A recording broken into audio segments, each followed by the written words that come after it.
Akibat kenaikan harga aftur dan fluktuasi nilai tukar, biaya penerbangan haji tahun 2026 dipastikan mengalami kenaikan.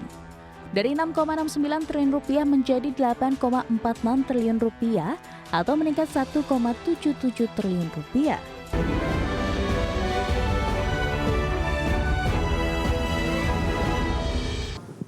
Selanjutnya pemirsa, biaya penerbangan haji tahun 2026 dipastikan mengalami kenaikan dari 6,69 triliun rupiah menjadi 8,46 triliun rupiah. Pemerintah memastikan kenaikan biaya penerbangan haji tidak akan dibebankan kepada jemaah. Akibat kenaikan harga aftur dan fluktuasi nilai tukar, biaya penerbangan haji tahun 2026 dipastikan mengalami kenaikan. Dari 6,69 triliun rupiah menjadi 8,46 triliun rupiah atau meningkat 1,77 triliun rupiah. Meski demikian, pemerintah memastikan kenaikan biaya penerbangan haji ini tidak akan dibebankan kepada jemaah. Menurut Menteri Haji dan Umroh Muhammad Irfan Yusuf, pemerintah berencana mengalihkan lonjakan biaya penerbangan haji ke APBN. Presiden juga dipastikan sudah menyetujui penggunaan APBN atas alasan keadaan luar biasa atau force majeure. Selain itu, pemerintah juga telah menyiapkan sejumlah alternatif untuk mengatasi lonjakan biaya penerbangan haji. Tambahan biaya yang diperlukan untuk kedua penerbangan ini hampir sekitar 1,77 triliun. Ya, karena kita juga agak kelabakan ini, kami lapor kepada Presiden mengatakan apapun yang terjadi, penambahan ini jangan dibebankan kepada jamaah. Langkah pemerintah yang tidak menaikkan biaya haji untuk memastikan keberlanjutan layanan haji yang aman, nyaman, dan terjangkau. Kebijakan ini juga melindungi calon jemaah haji dari fluktuasi biaya akibat dinamika geopolitik global. Dari Jakarta, Tim Liputan IDX Channel. Di tengah perang Timur Tengah, maskapai Garuda Indonesia memastikan kesiapan penuh menghadapi musim haji 1447 Hijriah atau 2026 Masehi dengan menyiapkan 15 pesawat berbadan lebar untuk melayani keberangkatan jemaah dari 10 embarkasi di seluruh Indonesia. Meski ada peningkatan geopolitik di Timur Tengah, diharapkan perjalanan ibadah haji berjalan aman dan lancar.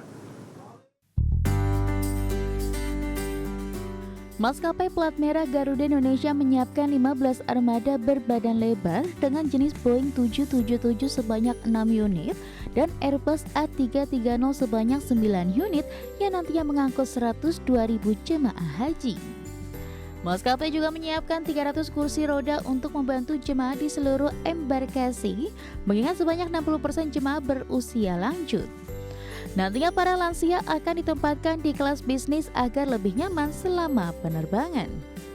Selain itu, Garuda Indonesia juga menyiapkan 300 pilot dan 700 kru kabin dengan target ketepatan waktu atau on-time performance di atas 90%. Garuda Indonesia juga menyiapkan makanan berat selama penerbangan baik saat keberangkatan maupun kepulangan dengan pilihan menu ikan dan daging. Dengan berbagai persiapan ini, Garuda Indonesia optimistis dapat memberikan pelayanan terbaik bagi jemaah haji Indonesia serta menjamin perjalanan yang aman dan nyaman menuju tanah suci. 15 pesawat kita siapkan dengan 10 embarkasi. Dan tahun ini adalah suatu kebahagiaan bagi kita semua, khususnya Garuda Indonesia, bahwa jemaah haji pada tahun ini 2026 ini seluruhnya dilaksanakan oleh PT Garuda Indonesia. Adapun 10 embarkasi yang dilayani maskapai Garuda Indonesia diantaranya Jakarta, Banda Aceh, Medan, Padang, Solo, Yogyakarta, Balikpapan, Banjarmasin, Ujung Pandang, dan Lombok. Dari Tangerang Selatan, Hasnugara, IDX Channel.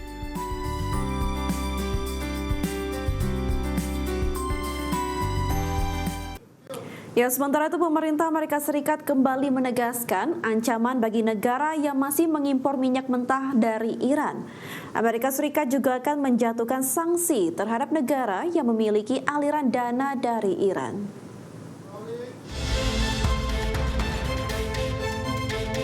Amerika Serikat memperingatkan negara-negara yang masih mengimpor minyak mentah dari Iran akan menghadapi sanksi tambahan.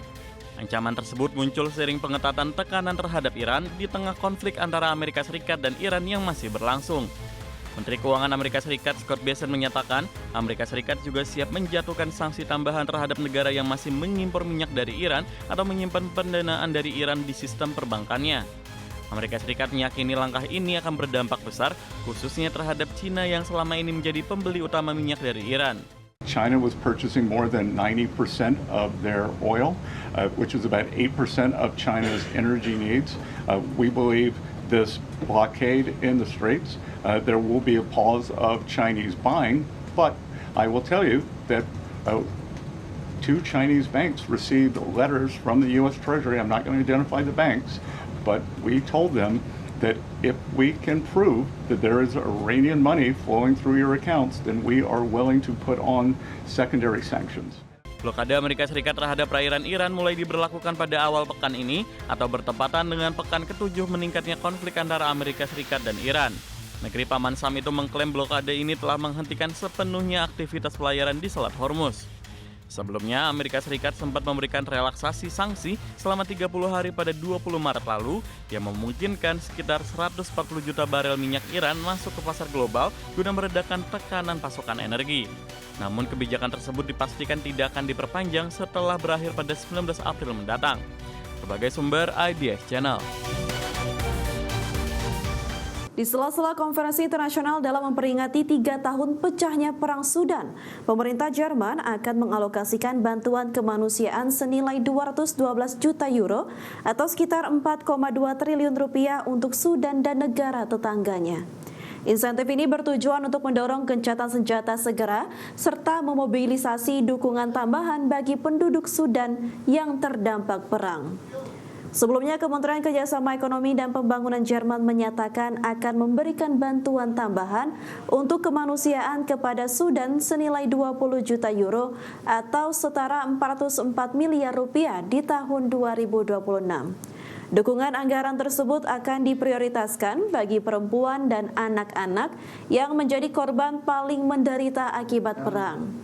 Seperti diketahui, sejak 15 April 2023, pertempuran sengit telah berlangsung di Sudan antara pasukan pendukung cepat atau RSF dan angkatan militer setempat. Bahkan, Komite Palang Merah Internasional telah menekankan bahwa pertempuran yang terus berlanjut dapat menyebabkan wabah penyakit dan keruntuhan fatal terhadap sistem perawatan kesehatan negara tersebut.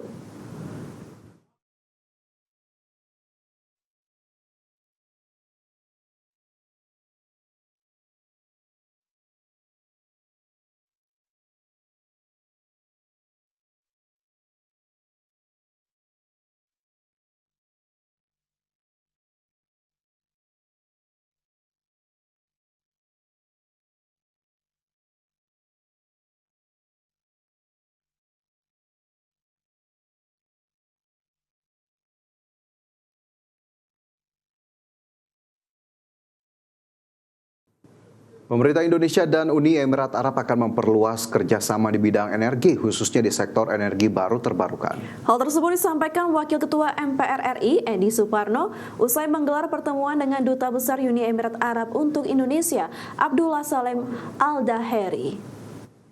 Menurut Edi, Uni Emirat Arab terus menunjukkan komitmen kuat dalam mendukung pengembangan energi bersih di Indonesia. Salah satu bentuk konkret kerjasama tersebut yakni proyek pembangkit listrik tenaga surya terapung di Cirata, Jawa Barat. Proyek ini rencananya akan terus diperluas dan diproyeksikan menjadi PLTS terapung terbesar di dunia. Rencana perluasan investasi tersebut sejalan dengan upaya pemerintah dalam mempercepat transisi energi. Pemerintah bahkan menargetkan pengembangan kapasitas pembangkit listrik tenaga surya hingga 100 gigawatt di berbagai wilayah Indonesia. membahas berbagai kegiatan dan kerjasama ekonomi di antara kedua negara, termasuk pengembangan energi terbarukan. Sebagaimana diketahui, unit usahanya Masdar mengembangkan PLT Surya di Cirata 145 MW dan ini akan dikembangkan lagi lebih lanjut lagi.